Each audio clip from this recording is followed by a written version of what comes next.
사운드 트랙.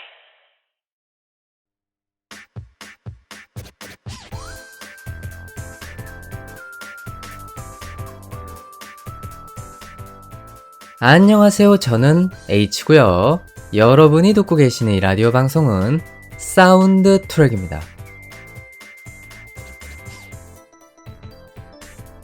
자, 제 16회 인사드리도록 하겠습니다. 어떻게 여러분들 잘 지내셨나요?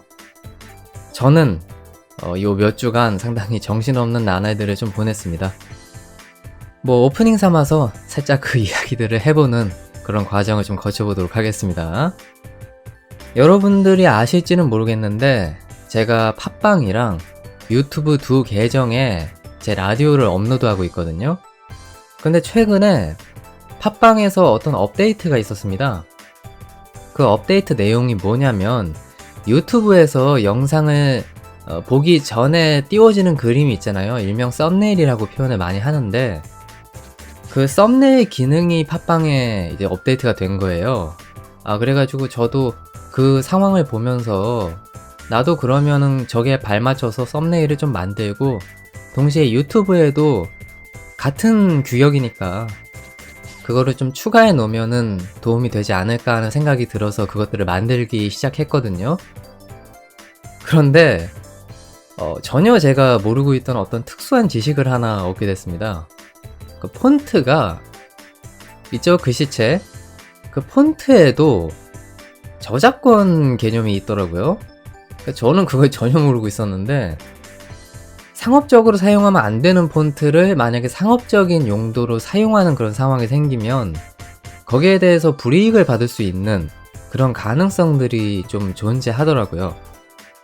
그래가지고 이거 그러면은 제가 지금까지 써왔던 타이틀 로고라던가 이런 것들도 다 영향을 좀 받을 수 있는 거 아닌가 하는 생각이 얼핏 들기 시작했습니다.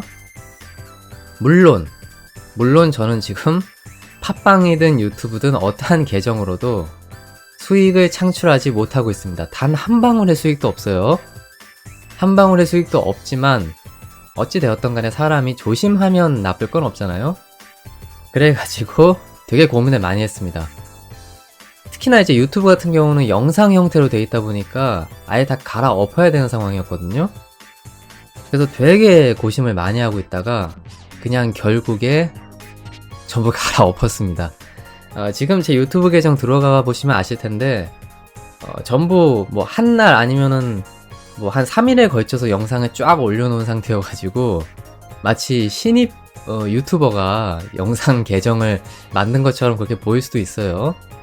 그런데 그거는 다 나름의 사정이 있었다. 이렇게 미리 말씀을 좀 드려놓고 그 다음에 이야기들을 전개해 나가는 것이 좀 나을 것 같아가지고 오프닝 삼아서 말씀을 드려봅니다. 몇 주간에 걸쳐서 상당히 정신없는 그런 나날들을 상큼하게 보내고 있었다.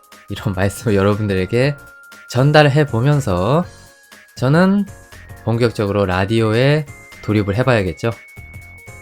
제 사연은 사연이고 어찌되었던 간에 돌아갈 건 돌아가야 되니까 저는 이만 오프닝을 간략하게 줄이도록 하겠고요. 이제 저희 라디오의 첫 번째 코너로 언제나처럼 여러분들을 찾아뵙도록 하겠습니다. 조금만 기다려주세요.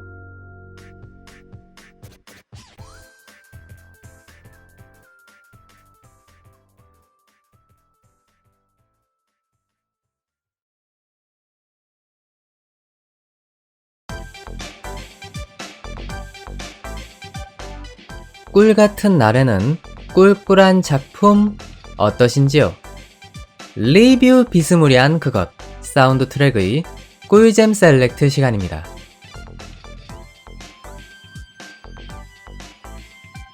자, 특정 주제에 대해서 제 나름의 감상을 전개해보는 그런 시간이죠.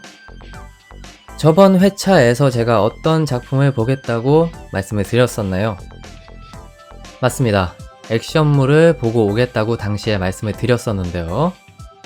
제가 그때 당시에 꽤 걱정이 된다고 아마 말씀을 드렸을 거예요.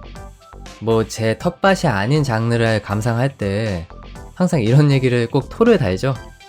저번에 이제 판타지물 감상할 때도 그랬었고, 이번에 액션물 감상하면서도 또 그 이제 걱정을 예고편에 담았었는데, 뭐 역시 본인이 잘 아는 분야가 아니면은 어쩔 수가 없는 것 같아요. 어쨌든 잘 보긴 잘 봤습니다. 자, 그러면 실제 제가 예고했던 장르와 해당 작품에 서술되어 있는 장르가 얼마만큼 괴리가 있는지 한번 살펴보는 그런 시간을 좀 거쳐볼까 하는데요. 공식적으로 이 장르를 나누는 것들은 크게 5가지 정도입니다. 하나하나 여러분들에게 열거를 해드릴게요. 우선 첫 번째, 액션. 그리고 두 번째, 범죄.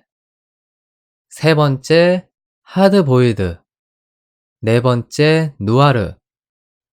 그리고 마지막 5번째, 블랙 코미디입니다. 이렇게 장르를 총 5가지로 나누고 있는 거를 볼 수가 있습니다. 물론 이게 아주 공식적으로 서술이 된 장르라고 보긴 좀 그렇고요. 인터넷을 돌아다니면서 장르에 대한 취급이 어떤가 그런 것들을 좀 살펴보고서 여러분들에게 브리핑을 하는 겁니다. 오해 없으시길 바라겠고요. 뭐 그런데 지금 제가 열거한 것들로만 보면은 장르가 굉장히 다양하게 복합적으로 섞여 있는 것 같아요. 뭐 기본적인 톤이 어떤지는 대략적으로 감이 오는데 블랙 코미디 같은 것도 섞여 있고 뭔가 좀 남자들의 땀내가 나는 그런 작품일 것 같은 분위기를 풍기는 장르들이 곳곳에 좀 박혀 있는 거를 여러분들이 아실 수가 있죠.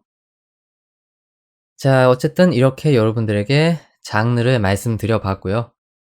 이제 이 작품의 중심 소재가 무엇인지 여러분들에게 말씀을 드리겠습니다. 저는 이거를 이렇게 압축시켜서 여러분들에게 말씀드리면 굉장히 적절할 것 같다는 생각이 듭니다. 평범한 샐러리맨이 타락하는 과정을 담아내고 있는 작품이다. 이렇게 말씀드리면은 아주 굉장히 설득력 있고 짤막하게 이 작품의 중심 내용들을 다 압축한 것으로 여러분에게 평가를 받지 않을까 하는 생각이 드네요. 판단은 여러분들의 몫입니다. 자, 그러면은 이제 작품에 대한 대체적인 프로필들은 다 말씀을 드린 것 같고요. 이제 본격적으로 작품을 여러분들에게 말씀을 드려보면서 제가 하고 싶은 이야기들을 마음껏 전개해 보도록 하겠습니다. 여러분 들어주세요. 꿀잼 셀렉트. 이번 회 주제는 일본이 멀어져 간다. 애니메이션 블랙 라군 일기입니다.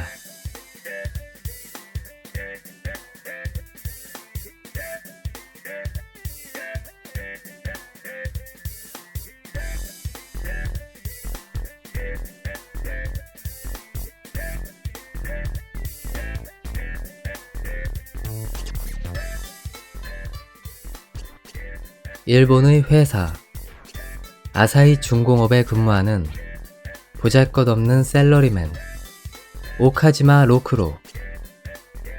그는 거래처에 디스크를 전달하던 중 남중국해의 해적 3인조 더치, 레비, 베니에게 영문도 모르고 납치되어 버린다. 그렇게 낯선 땅에 상륙하게 된 로크로는 3명과 함께 들어간 술집에서 엉뚱한 습격에 휘말리게 되는데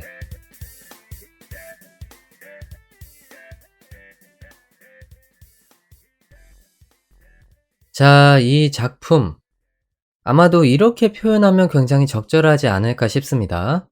액션 오락 영화의 정서를 담아내고 있는 그런 애니메이션에 가깝다.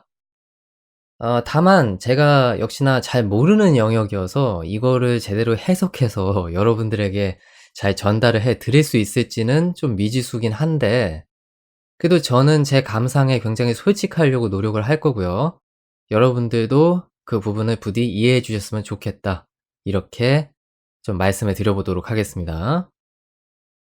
자, 우선은 본격적으로 제가 고른 세 가지의 포인트 그쪽으로 넘어가기 이전에 언제나처럼 제가 이 작품에 대해서 품었던 감상, 그것을 좀 간략하게 여러분들에게 말씀을 드리는 그런 시간을 가져보려고 합니다. 우선 제가 이 작품 보면서 가장 처음 느꼈던 거는 '생각보다 스토리가 그렇게 직관적이진 않은 것 같다.' 이런 생각을 좀 했었거든요. 물론 이 부분은 제가 본 자막의 어떤 번역 상태라든가 혹은 제가 그냥 단순히 이해를 못하기 때문에 이런 장르에 무지하고 이런 복잡한 설정들이 나올 때 두뇌 풀가동을 하는 그러한 능력이 좀 딸리기 때문에 어려움을 느끼고 있고 이해력이 부족해서 그런 걸 수도 있습니다. 다만 저한테 있어서는 굉장히 좀 생소한 용어들? 어떤 의뢰가 있을 때 그 의뢰에 관련된 스토리들을 풀어나가는 것들이 그다지 저한테는 직관적이진 않았어요, 어찌 되었든 간에. 뭐 게릴라가 등장하고 혁명군이 등장하고 사마페랑 마피아, 특정 가문의 출현 뭐 이런 것들이 얽히고 설키는 그런 스토리를 담아내고 있는 작품이지 않습니까? 그러다 보니까 더 그게 저한테 있어서는 잘 와닿지 않았던 걸 수도 있겠는데, 다만 여러분이 그게 그렇게 신경 쓰일 정도로 이 작품이 스토리 위주로 돌아가는 작품은 아닙니다. 우리들이 이 작품에서 주목해야 되는 점은 라군 상회의 인물들이 특정한 상황이 주어졌을 때 그거를 어떻게 돌파해 나가고 어떠한 감정선을 지닌 상태로 이야기를 전개해 나가느냐, 이것이 굉장히 중요한 포인트이기 때문에 스토리는 잘 이해하지 못한 상태로 봐도 큰 무리는 없는 것 같다, 이렇게 저는 생각을 합니다. 어디까지나 제가 아까 전에 말씀드렸던 것처럼 액션 오락 영화의 감성을 좀 가지고 있는 그러한 작품이니까 말이죠. 자, 그리고 뭐 해 드릴 얘기는 거의 다 한 것 같은데 이거를 좀 하나 말씀을 드릴게요. 제가 일기 분량만 애니메이션을 감상을 했습니다. 아까 전에 소개할 때도 블랙 라군 일기라고 전 분명하게 말씀을 드렸고요. 그런데 일기에 사용된 엔딩곡이요, 굉장히 좀 음울하고 처지는 그런 곡을 사용을 했더라고요. 근데 그 음악이 항상 해당 회차가 끝나고 바로 연결돼서 나오잖아요. 그러다 보니까 뭔가 보는 사람 입장에서는 '라군상해의 어떤 밝지 않은 미래를 암시하는 그런 엔딩곡인 건가?' 이거는 뭐 쓸데없는 약간 가십이긴 한데, 물론 그 해당 엔딩곡이 갑자기 반주가 바뀌면서 변모하는 곡이긴 합니다. 그렇기 때문에 라군상해의 암울한 분위기를 우리들에게 뭐 서술하는 그런 엔딩곡은 아닐 텐데, 어찌 되었든 간에 항상 어떤 스토리가 나오든 간에 그 엔딩곡으로 장식이 되면서 음울한 분위기를 좀 풍기다 보니까 이 작품이 뭘 말하고자 하는 건지 약간 좀 아리까리하게 느껴지는 부분들이 있더라고요. 이 작품은 제가 느끼기에는 꽤 가벼운 액션과 코미디를 지향하는 작품인 것 같은데, 물론 설정은 좀 어둡지만 말이죠. 그런데 엔딩곡이 이렇게 딱 나와 주니까 '제가 이해한 게 약간 다른가?' 이런 생각을 좀 하게 되는 측면이 있었다는 거죠. 여러분들은 해당 작품을 감상하시면서 어떤 느낌을 받으셨을지 그거는 제가 잘 모르겠지만은 어쨌든 저는 '이러한 느낌들을 좀 받았었다.' 이렇게 짤막하게 말씀을 드리면서 블랙 라군에 대한 저의 감상평을 대략적으로 맞춰 보도록 하겠습니다. 자, 그러면 이제 소개에 대한 거는 뭐 거의 다 제가 할 얘기는 거의 한 것 같고요. 이제 제가 이 작품을 감상하면서 선택한 세 가지의 포인트에 대해서 여러분들에게 브리핑을 해 보는 시간을 가져보도록 하겠습니다. 자, 그러면 언제나처럼 돌입해 보도록 하죠. 자, 제가 선택한 첫 번째 포인트입니다. 자존심 강한 두 남녀의 대결. 이렇게 한번 제목을 정해 봤는데요. 자, 여러분들도 아시다시피 라군 상회에는 묘한 분위기를 풍기는 두 직장 동료가 있습니다. 누구냐고요? 단연컨대 록과 레비를 가리키고 있는 거죠. 아마 이 부분에 있어서는 여러분들과 저의 견해가 그렇게 다르지 않을 거라고 생각합니다. 아마 대다수의 이 작품을 감상하신 분들의 공통적인 견해는 이 두 명이 연인으로 발전했으면 좋겠다. 혹은 연인의 냄새를 좀 풀풀 풍기는 그러한 모습들을 우리들에게 보여주고 있다라고 생각을 많이 하실 거거든요. 그래서 실제로 저도 이 두 명이 좀 관계가 발전하는 그런 모습을 보고 싶었는데 아쉽게도 일기 분량에서는 그 내용이 잘 나오진 않더라고요. 그런데 우리가 그거를 생각하기 이전에 이 두 명이 과연 정상적인 연인 관계가 될 수가 있을 것이냐 여기에 대해 좀 생각을 해 봐야 된다고 봅니다. 왜냐면 이 두 명의 간극이 그렇게 쉽게 좁혀질 수 있는 간극이 아닌 것이거든요. 이들이 추구하는 사상과 가치, 이 부분이 워낙에 괴리감이 있기 때문에 이들의 앞날을 우리들이 "핑크빛이다." 이렇게 말씀드리기가 조금 미묘해지는 부분들이 있습니다. 그러면 살짝 이 두 명의 정체성을 좀 탐구해 보는 시간을 가져 볼까요? 저는 록부터 얘기해 보도록 하겠습니다. 일단 이 캐릭터는 작품 내에서 굉장히 유니크한 포지션을 차지하고 있는 캐릭터입니다. 여러분들도 아시다시피 이 작품은 범죄를 아무렇지 않게 행하는 그런 사람들의 삶이 그려지는 작품이잖아요.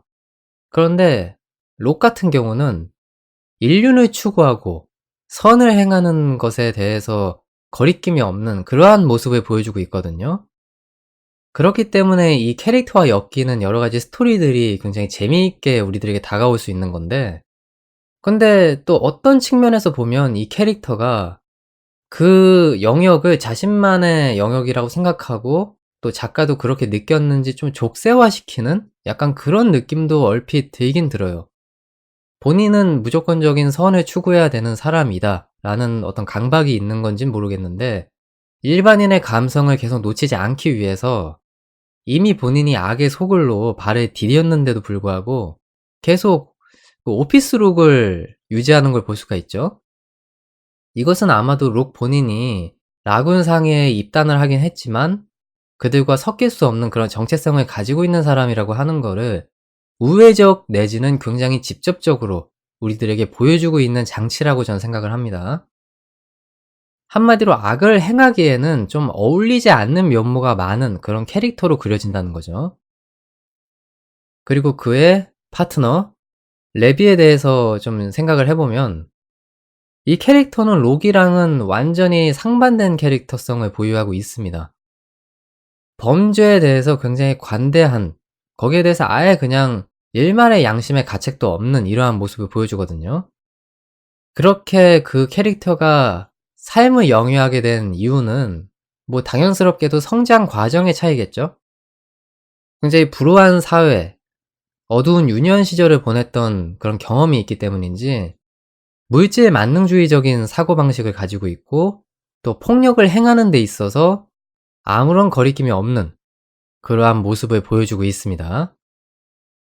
여러분들도 보시다시피 이렇게 굉장히 다른 맥락들을 가지고 있는 두 명인데 우리는 어쩌다가 이 두 명의 캐릭터가 연인으로 발전해야 되고 연인의 냄새를 좀 풍긴다는 그러한 판단을 내린 것인가? 그거는 작가가 일기 7회에서 그러한 이제 힌트들 내지는 해답들을 제공해 놨기 때문에 그렇게 우리들이 생각을 하게 되는 거였죠. 참고로 7회 분량에 대해서 혹시 모르시는 분들이 있으면 살짝 말씀을 드려볼게요. 이 두 명이 자신들의 가치관의 차이 때문에 좀 갈등을 겪습니다. 그 갈등을 겪다가 레비가 이제 록을 죽이려고 하는 그러한 회차가 바로 7회차거든요. 근데 이때 당시에 록의 캐릭터성도 많이 변모를 했고 또 레비가 록을 대하는 자세? 이 부분도 왠지 모르게 좀 야릇한 분위기? 약간 그런 걸 풍기는 게 있어요. 뭐 아주 직접적인 건 아니지만은 우리들에게 그러한 힌트를 좀 제공하는 회차였던 거는 부정할래야 부정할 수가 없는 부분이거든요. 우선 기존에 우리가 알고 있던 록의 캐릭터성은 뭐였죠? 좀 무능한 캐릭터에 가깝지 않았습니까?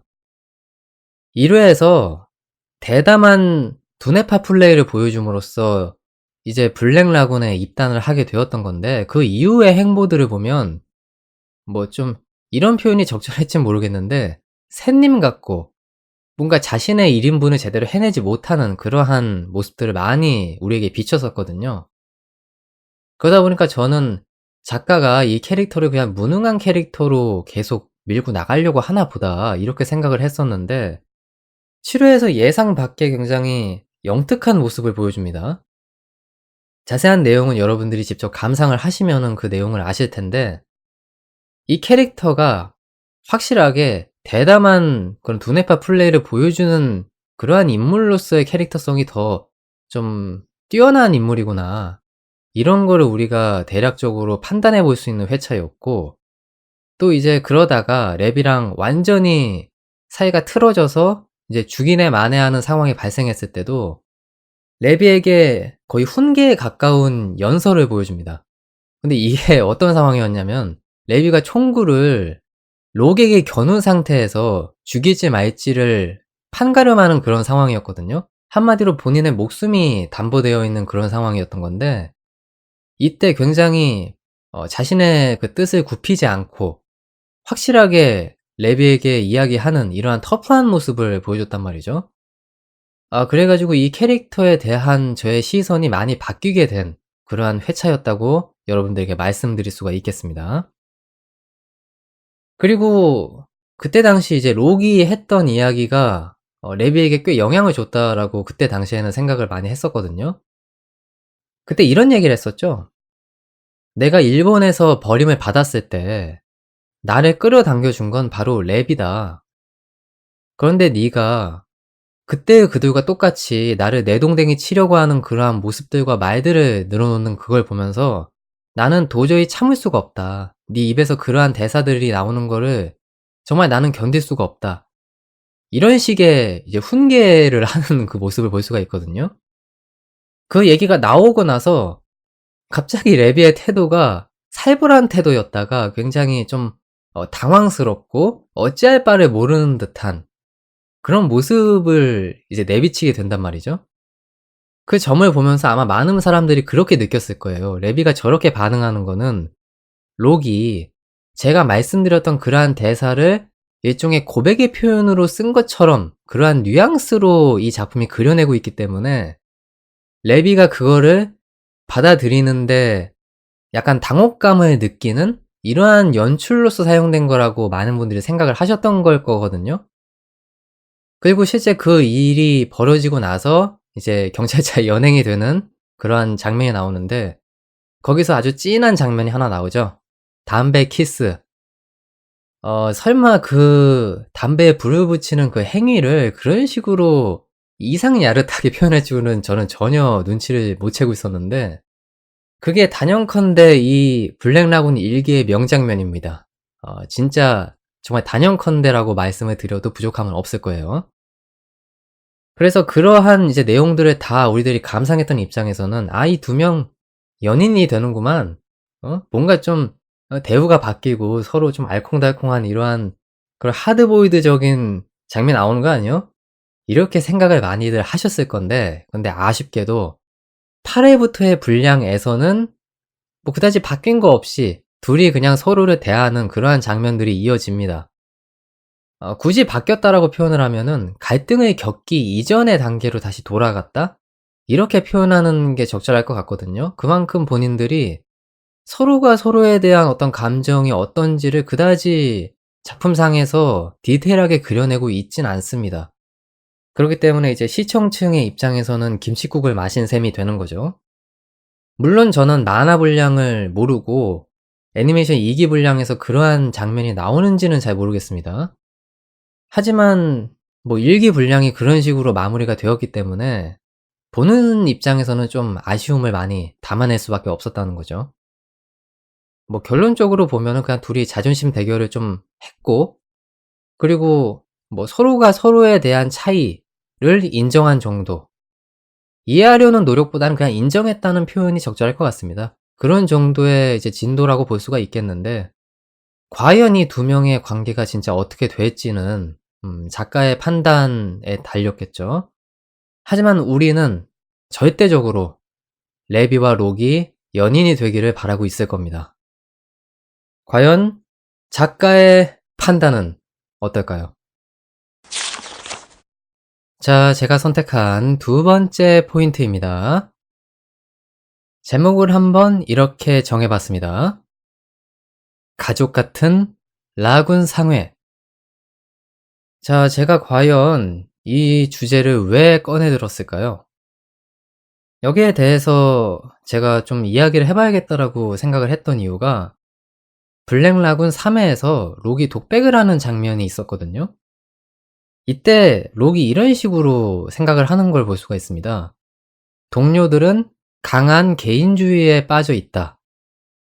근데 저는 사실 이 개인주의라는 단어 자체를 단어 그대로의 뜻으로 받아들이지 않고 동료들이 이기주의 내지는 의리가 없는 이러한 인물들이라고 표현하는 거를 굉장히 은유적인 단어로서 우리들에게 말을 한 거라고 생각을 했었거든요. 물론 진짜 말 그대로 집단보다는 개인의 이익을 우선시한다고 하는 그 개인주의의 영역으로 얘기한 걸 수도 있습니다. 그런 의미에서 생각을 해봤을 때는 어느 정도 이 캐릭터들의 성격이 맞아떨어질 수도 있는데 어찌 되었든 간에 저는 아까 말씀드렸던 뜻으로 이해를 했었기 때문에 그 부분이 과연 실제로 그러한지 나름대로 좀 팩트 체크를 해보는 그러한 시간을 가져보려고 합니다. 자, 그렇다면 해당 인물들에 대해서 조목조목 좀 따져보는 그러한 시간을 가져봐야겠죠. 먼저 더치부터 시작을 해보도록 하겠습니다. 일단 이 캐릭터는 작품 내에서 명실상부한 리더이고 조율자의 포지션이라고 해도 과언은 아닐 정도로 본인의 팀원들에게 열과 성의를 다한다 이렇게 얘기할 수 있을 것 같아요. 그만큼 의지도 되는 인물이고 말이죠. 근데 저는 이 캐릭터가 그렇게 개인주의적인 인물인지는 잘 모르겠더라고요. 우선 가장 임팩트가 좀 컸던 회차를 말씀드린다면은 아까 첫 번째 포인트에서 말씀드렸던 7회. 이때 당시에 사실 록이랑 레비가 함께 행동하도록 그 상황을 마련한 것이 바로 더치였죠. 물론 더치는 실제 그때 당시에 개인적인 업무가 있었습니다. 하지만 그러한 상황을 마련했던 이유 중 하나가 그 전 회차에서 레비가 이런 얘기를 하죠. 나는 록이랑 더 이상 해먹질 못하겠다. 그는 우리랑 다른 세계에 있는 사람이다. 그렇기 때문에 레비가 마치 록을 죽일 것 같은 그러한 암시를 주는 부분들이 있었습니다. 그래서 더치가 아마 그때 당시에 작정을 하고 저는 둘이 있는 상황을 만들어낸 거라고 생각을 하거든요. 그리고 실제 결과물이 어떻든 둘이서 알아서 그 상황을 뭐 정리하든지 아니면 갈등을 해소하든지 이러한 상황을 만들어내는 것이 가장 좋은 해법이다. 이런 태도를 가지고 전 그 회차를 마련했다고 전 생각을 합니다. 뭐 이게 저의 좀 과장된 해석인 건지 아니면 실제 그러한 의도가 담겨 있는 건지는 잘 모르겠지만 어찌 되었던 저는 그런 느낌을 좀 받게 됐네요. 자, 그리고 좀 다른 얘기를 해보겠습니다. 제 1화 같은 경우를 생각해 보면요. 이때 당시에 록이 이제 몸값 때문에 인질로 활용이 됐었던 때가 있었죠. 근데 이때 당시에 이제 술집에서 일종의 테러가 발생을 했는데 이때 더치에게 록이 나도 데려가라고 얘기를 하는 모습을 보이죠. 근데 일반적인 인질에 대한 대우를 생각해 보면 사실 더치는 그때 당시에는 그 요청을 받아들이지 않고 그냥 록을 버리고 가는 것이 합리적인 생각에선 맞지 않나요? 그런데 그냥 오라고 하잖아요? 그런 걸 생각해 봤을 때 이 캐릭터가 나름대로 그래도 자기가 관련된 사람에 대해서는 열과 성의를 다해서 임하는 것이 아닌가 이런 생각을 좀 하게 되는 측면이 있는 거죠. 그리고 역시나 8회에서를 생각해 보면은 록이 러블레스가 당주에 관련된 그 이야기를 할 때 거기에 대해서 굉장히 귀를 기울이는 모습을 보여줍니다. 이것도 역시나 동료의 의견에 대해서 무시하거나 개인주의적인 태도를 일관하지 않고 그거를 굉장히 성심성의껏 생각해 주고 자신의 미래에 대해서 판단하는 이러한 이제 모습으로 비춰질 수 있는 것이기 때문에 이것도 개인주의적인 성향이랑은 약간 좀 근본이 벗어나 있는 그러한 행동이라고 저는 생각을 하게 됩니다. 자, 그러면 이제 다음은 레비에 대한 이야기를 좀 해 볼까요? 어찌 보면 가장 개인주의적이고 이기주의적인 성향을 가진 인물이라는 생각이 드는데 아직까지도, 아직까지도 이 캐릭터가 애정 때문에 이러한 행동을 한 건지 아니면 의리 때문에 행동을 한 건지를 잘 모르겠어요. 제가 어떤 얘기를 할 거냐면 9화에서 이런 얘기를 합니다. 록이 만약에 내가 어느 집단의 인질로 잡혀 있게 되면 날 구하러 올 거냐고 레비한테 묻는 그런 씬이 있거든요. 근데 이때 당시에 레비가 어떤 반응을 보이냐면 그런 또라이 짓을 하는 상황이면 그냥 인질이 된 순간부터 알아서 할복을 해라. 이렇게 굉장히 시니컬하게 반응하는 모습을 보여주거든요. 그런데 12화에서 실제로 록이 인질로 잡히는 상황이 벌어졌단 말이죠. 뭐 혁명군 집단이었나요? 정확하게 기억은 안 나는데 그 집단에게 록이 붙잡혀서 신문을 당하는 그러한 이제 모습들이 많이 연출이 되었었습니다. 근데 결국에는 레비 본인이 거짓말에 무릅쓰고 본인들과 일시적으로 동료가 될 사람들과 록을 구하러 오죠. 이런 것들을 생각해 봤을 때 좀 앞뒤 맥락이 약간 다른데 이 상황이 생긴 게 7회 이후에 생긴 상황인 거잖아요. 그래서 그때 이후에 록에 대한 생각이 달라져서 록을 구하러 온 건지 아니면 실제로 동료이기 때문에 그런 상황이 발생하지 않았어도 록을 구했을 것인지 여기에 대해서는 우리들이 좀 알 수가 없는 거죠. 판단하기 나름일 텐데 어쨌든 저는 이거를 레비도 완전히 개인주의에 함몰된 인물은 아니라는 거를 나름대로 증명하는 그러한 스토리 전개라고 생각해서 여러분들에게 말씀을 드립니다. 자, 마지막으로 남은 동료 베니가 있죠? 이 캐릭터에 대해서도 역시나 이야기를 하지 않고 넘어가면 굉장히 섭섭해질 텐데 이 캐릭터는 사실 작품상에서 비중이 그렇게 높지 않고 또 약간 방관자적인 그런 입장을 좀 취하는 그러한 경향성이 있는 캐릭터이기 때문에 좀 평가하기가 약간 애매할 수는 있습니다. 하지만 1회에서 인질의 상태인 록을 사담으로서 나름대로 편하게 대해주는 모습이라던가 그리고 5회에서 백인 사회주의 단결당인가요?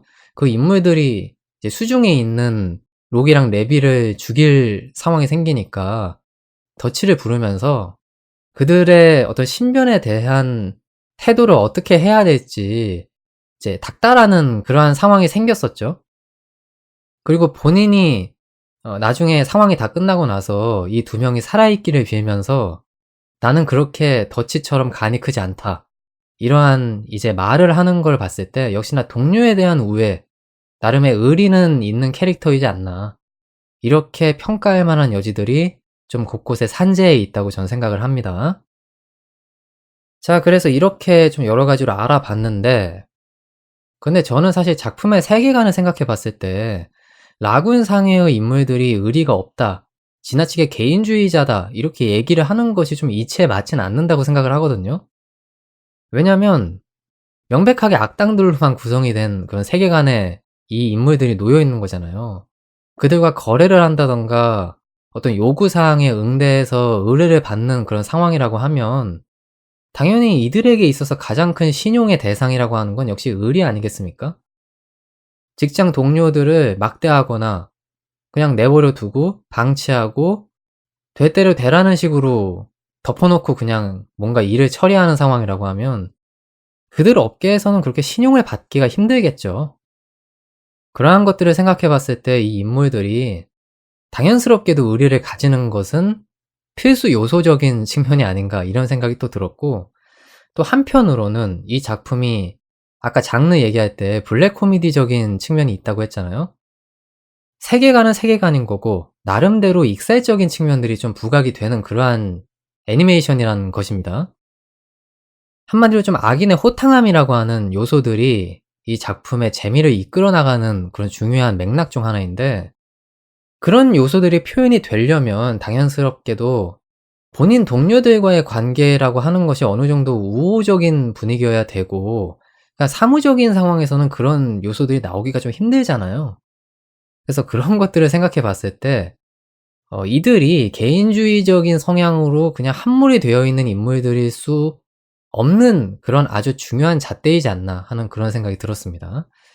그래서 결론적으로는 '록이 오판을 한 건가?' 이런 식으로 생각을 하기에 부족함은 없을 거라고 생각을 하는데, 근데 잘 모르겠어요 아직까지도. 록이 평가한 것이 진짜 말 그대로의 개인주의를 얘기한 건지, 아니면 제가 약간 확대 해석한 것처럼 이기주의나 의리가 없는 그러한 것을 우회적으로 묘사한 건지는 잘 모르겠는데, 어찌 되었든 간에 작품상에서 그려지는 것보다 이들이 동료 의식을 가지고 있는 캐릭터들이다 라고 하는 것에 전 방점을 찍으면서 두 번째 포인트도 막을 내려보도록 하겠습니다. 자, 제가 선택한 마지막 포인트입니다. 메이드 같은 걸 끼웠나? 이렇게 마지막을 장식해 보려고 하는데요. 자, 이번 포인트에서는 좀 본의 아니게 블랙 라군을 비판하는 그런 이야기들이 좀 오고 갈 것 같습니다. 그 장면이 저한테 있어서는 좀 개인적으로 굉장히 갑분싸를 제공한 그러한 업적이 있는 부분이기 때문에 더욱더 열과 성의를 다해서 감정이입을 한 상태로 여러분들에게 이야기를 전달할 건데요. 제가 얘기하고 싶은 포인트는 이겁니다. 8회에서 로베르타라고 하는 인물이 나오죠. 근데 이 인물이 전형적인, 정말 전형적인 전투 메이드의 외형을 보여주고 있었습니다. 그리고 작품 내에서 터미네이터를 좀 오마주한 듯한 그러한 연출들과 실제 캐릭터들의 대사들이 좀 나오는 걸 봤을 때 이 캐릭터 보면서 정말 좀 당혹감을 감추지를 못했었거든요. 저는 처음에 이 캐릭터가 하는 행보가 워낙에 말이 안 되고 과장되고 철인과 같은 그러한 모습을 보여 가지고 진짜 좀 로봇 인간? 인조인간 그런 계열인 줄 알았어요. 근데 알고 보니까 아니더라고요. 근데 여기에 대해서 아마 이제 뭐라고 얘기하시는 분들이 계실 겁니다. "아니 뭐 전투 메이드 그거 뭐 그렇게 대단스러운 거라고 이렇게 떠들어대고 자빠져 있어요." 이러실 수가 있는데, 제가 하고 싶은 얘기는 사실 좀 개연성과 관련된 문제입니다. 제가 이 캐릭터의 등장과 함께 상당히 블랙 라군에 대해서 좀 실망감을 느꼈다? 이렇게 표현하면 그게 적절할진 모르겠는데 그런 느낌이 어쨌든 좀 들긴 들었었어요. 그러니까 왜 그랬었냐면은, 저는 이 작품이 나름대로, 나름대로 현실적인 세계관을 담아내고 있는 그런 작품이라고 생각을 했었거든요. 그런데 일단 복장부터 그냥 생 메이드 복장을 착용한 상태로 그 범죄도시 한복판에 등장을 하고, 그리고 뭐 무적에 가까운 그러한 완력과 내구력 이런 것들을 보여주는 인물이었단 말이죠. 그 결과 완전히 현실성을 싹 감소시켜 버리는 그러한 인물로 이야기의 중심에 서게 되면서 저의 그 미묘한 감상을 가중시킨 그런 원인이 되었습니다. 물론 이 블랙 라군이라고 하는 작품이 B급 액션물에 등장하는 그런 좀 요란스럽고 과장된 액션, 그리고 어찌 보면 좀 유치할 수도 있는 그러한 연출들이 가미되어 있는 작품인 건 부정할 수 없습니다. 하지만 뭐 작중 배경인 로아나프라, 범죄 도시죠. 그리고 범법 행위를 일삼는 해적지를 다루고 있는 이러한 세계관이라던가 설정들을 봤을 때 저는 이것이 이 세상 어딘가의 변두리에 존재할 것만 같고 실제 이러한 행위를 하는 사람들이 있을 것만 같은 그러한 현실성을 좀 느꼈었단 말이죠. 그런데 워낙에 이질적인 메이드라고 하는 그 등장인물이 강림을 하는 상황이다 보니까 거기에서부터 좀 갑분싸가 되었다는 그 말씀을 드리는 거죠. 뭐 예를 들어서 이런 상황이었으면 제가 뭐라고는 안 했을 거예요. 뭐 강철적인 무적 기믹이라든가 이런 거는 차치해 놓고 현실 세계에서 메이드 일을 했던 건 알겠는데, 로안 아프라에 강림을 할 때는 그 메이드복을 좀 내려놓고 현실적인 복장을 착용한 상태에서 도련님을 구하러 왔다면, 그랬다고 하면은 제가 이 정도로 현실성이 감소하는 듯한 느낌을 받진 않았을 텐데, 이 캐릭터는 그냥 메이드 복장으로 그곳에 입장을 했단 말이죠. 물론 좀 돌려 생각을 해보면 적에 해당하는 인물들의 방심을 유도하기 위해서 그러한 복장을 착용했다고 볼 수도 있거든요. 하지만 저는 일단 그렇게 느껴지진 않더라고요. 요새 애니메이션의 뭐 트렌드라고 할 수 있는 그런 전투 메이드의 전형을 이 작품에서 좀 본 것 같아가지고 갑자기 되게 반가우면서도 친밀감이 들면서도 작품의 설정이 붕괴되는 것 같은 약간 그런 느낌을 좀 받았었다. 이런 말씀을 드릴 수밖에 없네요. 다만 나중에 이 작가도 약간 이상한 점을 느꼈던 건진 뭔진 모르겠는데 여러 가지 설정들을 가미하면서 수습을 많이 했습니다. FARC인가요? 그런 이제 혁명군 같은 집단에서 이 캐릭터가 사냥개로 불리웠던 이러한 인물이었고 강인하게 교육을 받은 테러리스트였다. 이러한 설정이 붙었죠. 그리고 그 인물을 숨겨주고 또 메이드로서 새삼을 살게 만들어준 러블레스 가문에 대해서 보은의 그러한 감정이 있는 인물이라는 식의 이제 언급들이 더 추가가 되면서 나름대로 현실성을 부과했습니다. 하지만 이 캐릭터가 처음 등장했을 때의 그 임팩트가 저에게 있어서 너무 컸었기 때문인지 그 뒷 설정들이 그렇게 머릿속에 녹아들어오진 않더라고요. 그래서 그 점을 당연스럽게도 직접 세 번째 포인트로 직접 가지고 올 수밖에 없었다. 이러한 말씀을 드리면서 저는 꿀잼 셀렉트를 마무리해볼까 합니다. 제가 아까 전에도 말씀을 드리긴 했었죠. 제가 비록 액션물을 잘 모르는 그러한 무지의 경지에 있는 사람이긴 하지만 적어도 제가 느낀 감상을 가감없이 여러분들에게 전달해 드리겠다. 이렇게 말씀을 드렸었잖아요. 그 약속은 잘 지킨 것 같습니다. 뭐 여러분들이 저에게 있어서 어떠한 평가를 내리실지는 잘 모르겠지만 뭐 공감을 바라지도 않을게요. 그냥 일개 개인의 좀 재미난 평가다 이런 식으로 생각을 해주시면서 이 작품에 대한 여러 가지의 그 시선들을 좀 복합적으로 즐겨보시라 하는 그런 말씀을 드려봅니다.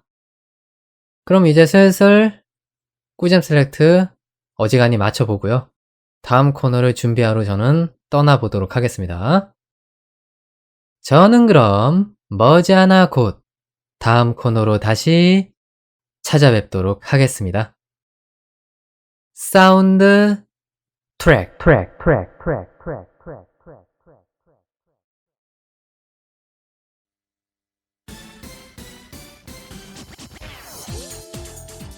잼 없는 날에는 잼잼한 펀치 어떠신지요? 비판 비스무리한 그것 사운드 트랙의 노잼 셀렉트 시간입니다. 자, 대외적인 비판 여론을 탐구해보는 시간이죠. 오늘은 과연 제가 어떠한 구성으로 노잼 셀렉트를 가지고 왔을지 한번 여러분들에게 간략하게 인트로 삼아서 말씀을 드려보겠습니다. 우선 이 작품의 정체성, 액션물이죠.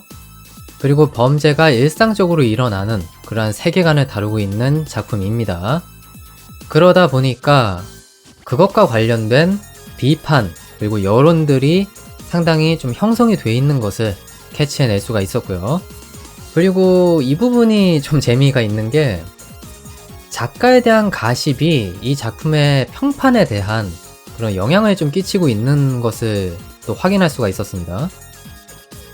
근데 우리가 사실 이런 밈들은 많이 접하잖아요. 뭐 예를 들면 헌터 작가 토가시 같은 느낌으로 뭐 이래라 토가시 이런 식의 밈이 많고 장기 휴재를 일삼는 그러한 사람들에 대한 이제 우스개 밈들 이런 것들이 존재하는데 사실 그게 일부 작품 때문에 굉장히 과장되게 많은 것처럼 보이는 거지 결코 일반적인 것은 아니거든요. 근데 작가에 대한 그 여러 가지 가십들이 좀 존재하는 그런 작품이어 가지고 여기에 대한 여론도 제가 한번 가지고 와서 말씀을 드려보고자 합니다. 자, 여러모로 좀 풍성한 그런 노잼 셀렉트가 오랜만에 좀 전개되지 않을까 하는 생각이 드는데, 뭐 제가 얘기하는 역량에 따라서 그 내용물은 바뀌겠죠.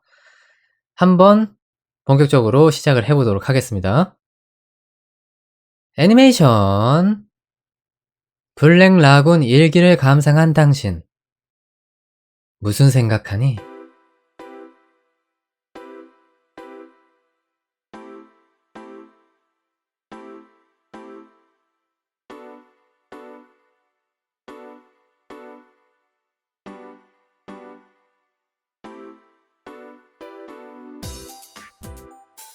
흑화할까 안 할까?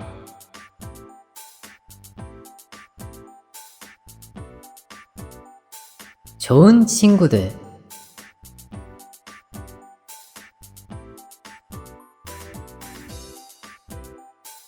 뭐해?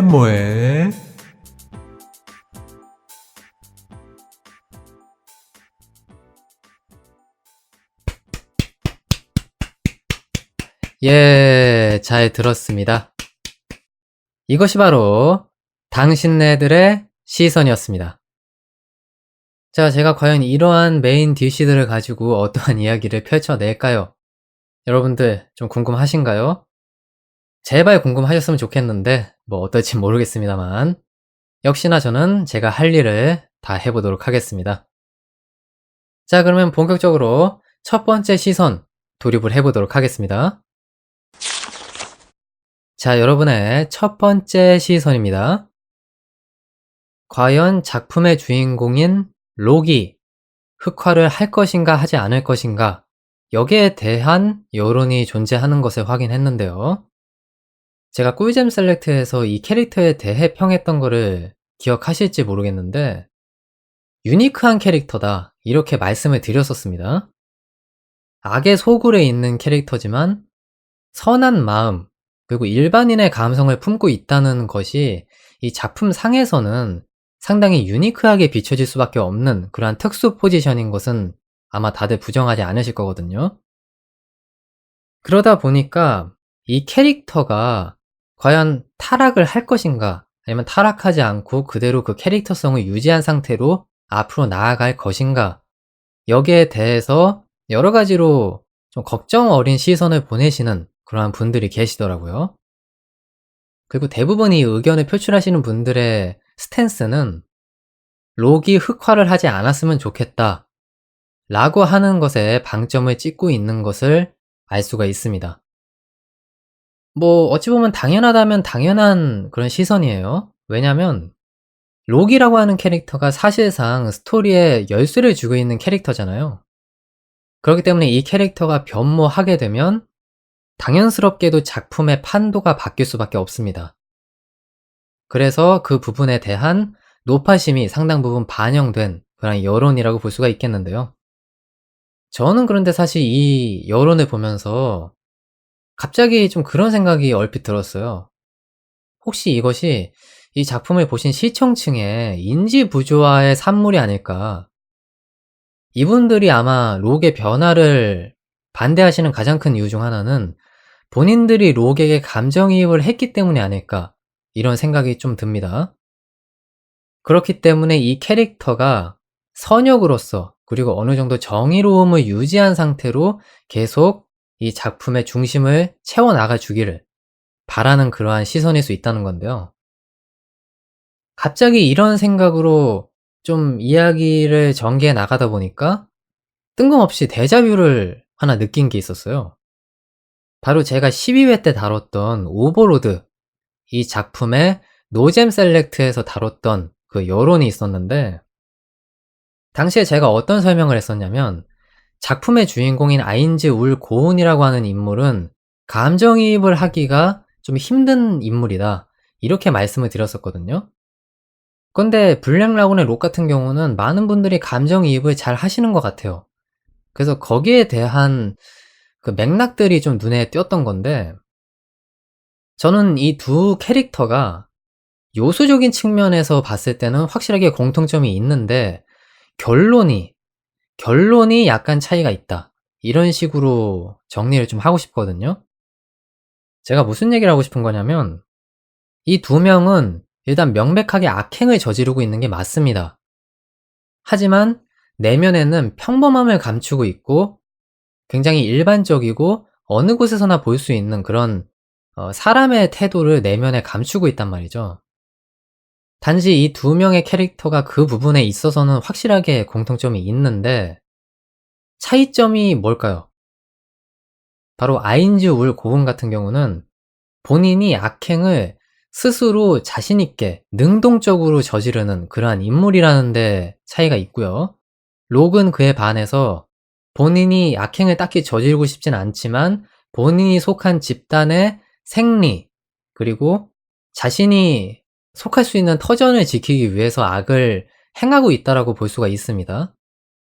그런 부분에서 확실하게 차이점이 있기 때문에 록은 선인이라는 개념이 존재하고 있고 본인이 하기 싫은데 억지로 악행을 저지르고 있다. 이 부분에 있어서 많은 사람들에게 감정이입을 일으킬 만한 그러한 요소들이 꽉꽉 들어차 있는 인물이라는 거죠. 이 여론이 약간 인지부조화적인 측면이 있다고 생각해요. 이러니 저러니 해도 제가 봤을 때는 록은 이미 악인이 맞거든요. 왜냐면 뭐 작중에서 나오잖아요. 함선을 테러하거나 뭐 약간 불법적인 행위들을 저지르고 본인이 거기에 대해서 뭐 사인도 받고 운반책으로서 일도 다 하고 이러한 모습들을 보이고 있는데 록이라고 하는 인물이 악인이 아니라고 단정하는 것이 굉장히 좀 이상한 거라고 저는 사실 생각을 하거든요. 그 부분으로 봤을 때 많은 사람들이 록은 어쩔 수 없이 악행을 저지르고 있는, 그리고 내면의 그러한 묘사들이 굉장히 선인, 일반인으로서의 그 풍모들이 많이 비춰지기 때문에 록을 선역으로 계속 생각을 하시는 것 같아요. 그렇기 때문에 록이 흑화를 하냐 안 하냐에 대한 그러한 이제 여론들이 형성이 되는 것이고 거기에 대해서 노파심도 느끼시는 것이다. 이렇게 저는 좀 정리를 하고자 합니다. 뭐 그런데 아까 전에 제가 얘기했던 것처럼 그냥 단순히 스토리의 판도가 바뀌는 게 싫기 때문에 이러한 스탠스를 유지하시는 걸 수도 있어요. 이거는 그냥 제가 넘겨짚고 넘겨짚어서 내린 결론인 겁니다. 하지만 나름대로 저는 일리가 있다고 생각을 하거든요. 과연 여러분들의 시선은 어떠하신가요? 기회가 되시면 참여해서 말씀을 좀 해주셨으면 좋겠습니다. 자, 여러분의 두 번째 시선입니다. 여러분들도 아시다시피 이 작품은 범죄 액션이 주가 되는 그러한 작품이죠. 그렇기 때문에 그러한 장르에게 항상 달라붙는 고질적인 여론이 존재합니다. 바로 악인을 미화한다라고 하는 그러한 여론인 건데요. 우리나라의 정서로 생각해 보면은 이제 조폭물 같은 것들을 예로 들 수가 있겠죠. 범죄자를 미화한다는 그 굴레에서 벗어나지 못하는 영역인 건데 이 작품도 역시나 그것이 존재합니다. 근데 저는요, 이 여론에 대해서 긍정도 부정도 하지 않습니다. 정확히 표현하면 그냥 아예 입장이 없다고 표현하는 것이 아마 맞을 거예요. 왜냐면 저는 이미 정체성이라는 게 다 완성이 된 사람이고 작품의 어떤 불가한 부분과 가능한 부분을 판별할 수 있는 눈이 형성되어 있는 사람이잖아요.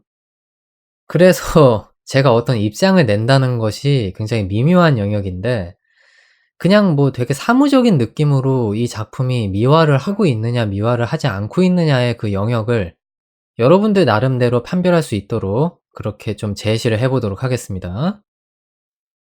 자, 우선 이 작품 만화 같은 경우는요. 15세 이상 관람가로 설정이 되어 있더라고요. 저는 좀 놀랐어요, 사실 이걸 보면서. 당연스럽게도 성인만 이용이 가능한 그런 만화일 줄 알았는데 청소년도 볼 수가 있는 만화라는 거잖아요. 그러니까 그 점에 있어서는 아무래도 청소년의 정서에 좀 영향을 끼칠 만한 여지가 있긴 하겠죠. 하지만 요즘 청소년의 기준으로 봤을 때는 '이 정도의 사리 분별은 다 할 줄 알 거다.' 이러한 생각이 드는 부분도 있긴 합니다.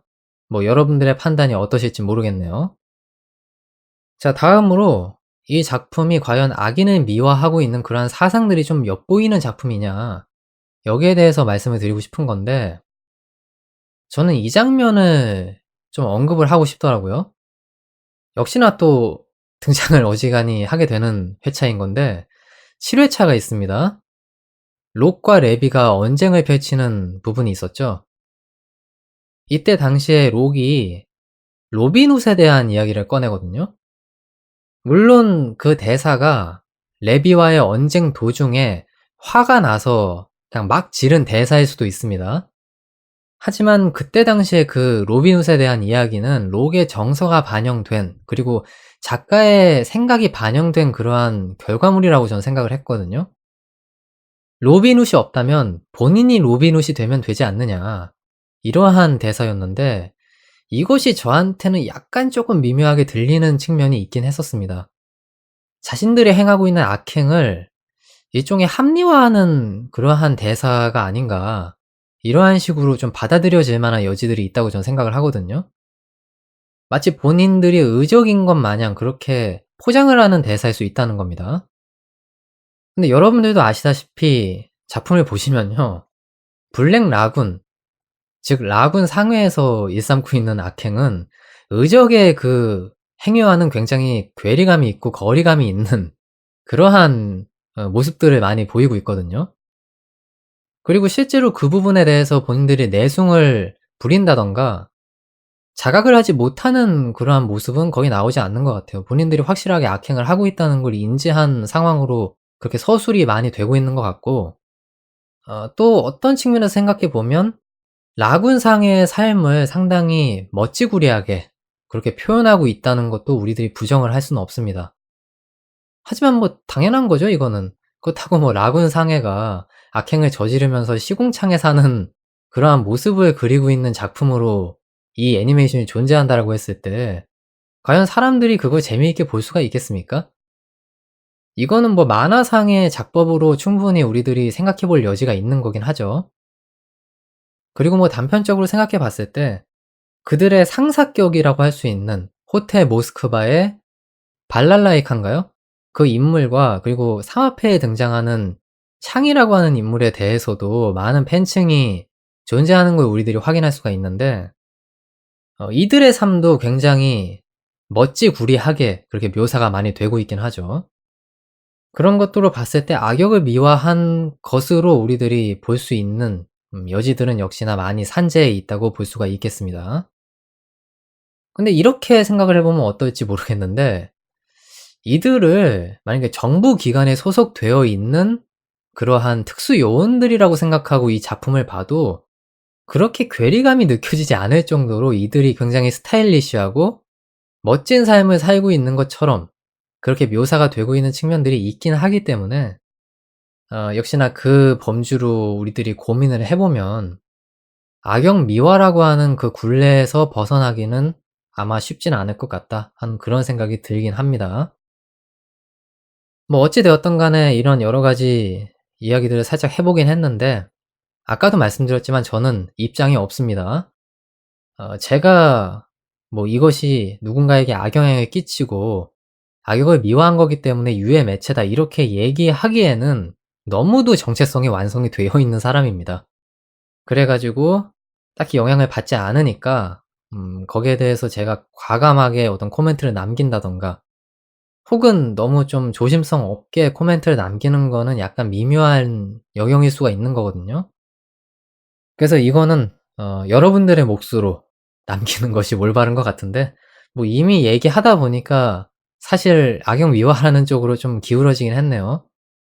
어 뭐 본질은 본질인 거고 재미는 재미인 겁니다. 거기에 대해서만 우리들이 차이점을 두고 구별을 할 줄 안다면 큰 문제는 없을 거라는 그런 생각을 좀 해 보면서 두 번째 시선을 마무리 지어 보도록 하겠습니다. 자, 여러분의 마지막 시선입니다. 자, 제가 어째서 마지막 시선의 제목을 모에모에라고 명명을 했을까요? 이 작품의 작가의 행보, 이것을 여러분들이 확인하셨다면은 아마 이해를 하실 텐데, 이 작가가 논란에 휩싸였던 작품이 있습니다. 일명 모에모에 나치스, 이 해당 동인 작품에 커버 일러스트를 그렸다는 이유로 굉장히 다양한 가불론박에 휩싸인 그러한 인물로 현재 평가를 받고 있습니다.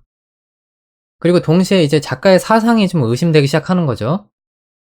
작가가 나치를 흠모하고 있는 거 아니냐, 이런 식으로 우리들이 좀 해석을 해볼 여지들이 생기는 건데, 근데 블랙라군이라는 작품을 다들 보신 분들이면 아시겠지만은 당시 작품에 등장했던 백인 사회주의 단결당이라고 하는 집단이 있습니다. 근데 이 집단의 행보를 보면은 진짜 우스꽝스럽거든요. 네오나치를 표방하는 집단이라고 그렇게 정의를 내리면 적절할 것 같은데, 뭐 군가를 과장된 몸짓과 행동으로 부른다던가, 쓸데없이 눈물을 흘리고 뭐 그 밖에 다양한 우스꽝스러운 광대 같은 모습들을 많이 보여주는 그러한 집단으로 묘사가 됩니다. 그래서 이런 걸로만 보면은 작가의 사상이 나치를 그렇게 좋아하는 건 아닌가? 이런 식으로 해석이 될 만한 여지가 있는데, 오리지널 나치, 2차 세계대전 때의 나치를 이제 그려낸 걸 보면, 작품상에서의 얘기입니다. 이때 당시의 모습은 굉장히 인간미가 넘치고, 또 본인들이 죽음의 상황에 처했을 때 굉장히 덤덤하게 그 상황을 받아들이는 이러한 좀 멋있는 느낌으로 또 그려냈단 말이죠. 이런 것들을 생각해 봤을 때 작가의 정확한 의도 그리고 사상이 어떤지 잘 파악을 못 하겠더라고요. 뭐 혹은 이런 걸 수도 있습니다. 오리지널 나치는 내가 인정한다. 하지만 현재의 네오나치를 표방하고 있는 집단은 명백하게 가짜들이고 난 그들의 사상을 우스꽝스럽게 생각한다. 이러한 정서가 반영된 결과물일 수도 있거든요. 혹은 그냥 뭐 사상이라던가 이런 건 관심 없고 그냥 나치 군복이 마음에 들어서 그거를 좋아하기 때문에 작품상에 녹여내는 그러한 경우도 일부 있기 때문에 뭐 둘 중 하나가 아닐까 싶습니다. 뭐 어찌 되었던 간에 명백한 잘못이죠. 이러한 쟁점에 놓인 것도 어이가 없고, 나치라고 하는 집단이 사실 말을 해서는 안 되는 그러한 흑역사 집단이라고 우리는 다들 평가를 많이 하잖아요. 그리고 전 세계 사람들도 그렇게 평가를 하고 있고, 독일에서도 현재까지도 그렇게 평가를 하고 있는 것을 다들 아실 수가 있죠. 그런데 유독 일본에서만 뭐 네오나치라고 하는 집단, 뭐 이거는 뭐 전 세계적으로 좀 분포가 돼 있긴 하지만 이런 거에 로망을 품는 형태를 보이고 있단 말이죠. 그래가지고 상당히 좀 눈꼴 시린 거는 어쩔 수 없다고 생각을 합니다. 이거에 대한 판단은 뭐 여러분들이 알아서 잘 하시길 바라겠고요. 자, 제가 두 가지 쟁점이 있다고 말씀을 드렸었죠. 또 한 가지의 쟁점이 준비가 되어 있습니다. 바로 헌터헌터라는 작품을 다들 아시겠지만은 거기서 유명한 밈이 있죠. 이레라 토가시. 제가 아까 전에 인트로에서도 말씀을 드렸었는데 그것과 아주 일맥상통하는 맥락의 쟁점입니다. 작가가 일권 단행본에 이런 내용을 적었대요. 제가 이거를 꺼라위키에서 긁어왔는데 이런 식의 대사입니다. 4년마다 단행본을 내는 것 같아요. 마치 올림픽 같네요. 다음 권도 4년 뒤에 뵙겠습니다. 뭐 이런 식의 이제 대사를 단행본에 첨부를 해놨다고 하더라고요. 이때 당시만 해도 이게 우스꽝스러운 그냥 작가의 유머 코드 정도로 인식이 됐었을 거예요. 그런데 꿈은 이루어진다. 무려 10권이 4년 7개월인가요? 그 정도의 텀을 두고 나왔다고 합니다. 이런 걸로 봤을 때, 이 작가가 과연 블랙라군을 연재할 생각이 있는 사람이냐, 여기에 대해서 우리들이 좀 고심을 해보게 되는 측면이 있다는 거죠. 뭐 실제 이러한 요소 때문에 욕을 먹는 작가들이 있습니다. 뭐 예를 들면 방금 말씀드렸던 헌터헌터 작가 같은 경우도 그렇고, 요츠바랑 작가, 이분도 동일한 논란에 휩싸여 있는 분이죠. 휴재가 너무 길다. 단행본이 진짜 느릿느릿하게 나온다라고 해서 많은 이제 시청층 내지는 독자들에게 핀잔을 받고 있는 그러한 인물들인데, 이분들은 사실 욕을 먹더라도 좀 어느 정도 커버가 되는 부분이 있다고 저는 생각해요. 왜냐면 일명 소년 만화 내지는 대중성이 좀 가미가 되어 있는 그러한 작품을 연재하는 분들이잖아요. 그렇기 때문에 확실한 팬들이 확보가 되어 있고 그 팬층이 굉장히 두터운데 블랙 라군이 과연 그 분들이랑 같이 어깨를 나란히 할 수 있을 정도의 명성과 대중성을 가지고 있는 작품이냐? 여기에 대해서는 좀 우리가 고개를 갸우뚱하게 되는 측면이 있는 거거든요. 블랙 라군은 대중을 위한 작품은 아니잖아요. 철저하게 그 소비층만을 타깃으로 하는 작품이기 때문에 과연 작가가 4년에 한 번꼴로 단행본을 낸다라고 했을 때 팬층이 얼마나 유지가 될 것이며 그들이 이탈하는 가능성이 없겠느냐. 여기에 대해서는 우리들이 쉽사리 대답을 할 수가 없는 거죠. 그런 의미에서 봤을 때 이 작가는 위기 상황이지 않나 하는 그런 생각이 듭니다. 뭐 이런 것들을 종합적으로 봤을 때 사실 이 작품에 뭐 여러 가지 쟁점들이 있잖아요. 범죄 미화다, 악인의 행보가 너무 멋있는 거 아니냐, 뭐 이런 식의 여러 가지 논점들과 쟁점들이 존재하긴 하지만 가장 중요한 리스크는 우리들이 흔히 이제 오너 리스크라고 표현을 많이 하죠. 이 작품을 집필하고 있는 주체, 어떤 기업을 운영하고 있는 기업체의 사장, 이런 사람들이 갖고 있는 리스크가 가장 큰 요소가 아닌가. 이런 식으로 좀 돌려 생각을 해보게 되는 그러한 쟁점들이 이 작품에 좀 녹아들어 있는 것이 아니냐. 이러한 판단을 좀 내려보면서 저는 노잼 셀렉트를 마무리 지어보도록 하겠습니다. 어쨌든 뭐 나름대로 꽤 재미있게 여러분들에게 전달해 드릴 거를 전달해 드린 것 같고요. 또 이러한 시선들, 저러한 시선들 다뤄보면서 이 작품에 대해서 조금 더 곱씹게 됐다는 그 부분이 꽤 인상 깊은 것 같습니다. 자, 그러면 저는 이만 물러가 보도록 하겠고요. 이제 사운드 트랙의 엔딩에서 여러분들을 배웅해 보도록 하겠습니다. 엔딩 멀지 않았습니다. 금방 다시 찾아올게요.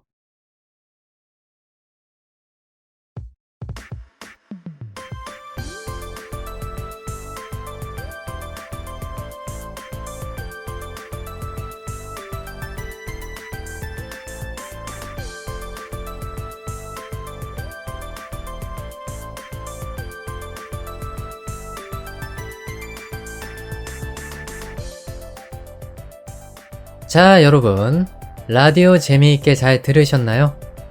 이제 엔딩입니다.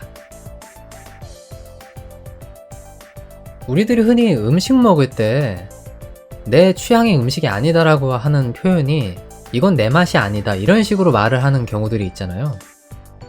이 작품도 그 맥락에서 생각해보면은 제 맛이 기본적으로 아닌 작품이긴 하죠. 하지만 역시나 나름대로의 명성이 있기 때문인지 그 맛이 어느샌가 제 입맛에 감도는 것을 좀 느꼈다, 이렇게 좀 말씀을 드리고 싶다는 생각이 드네요.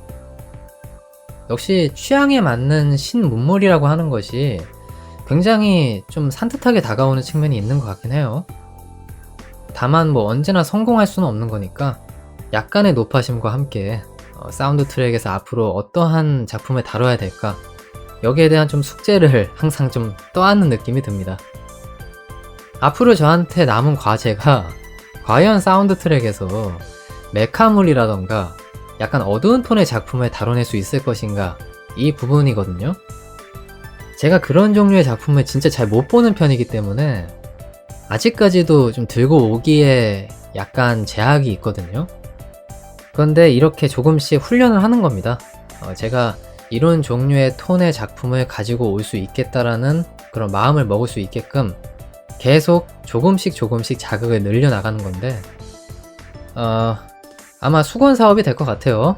제가 그런 종류의 톤의 작품을 들고 온다라고 하면.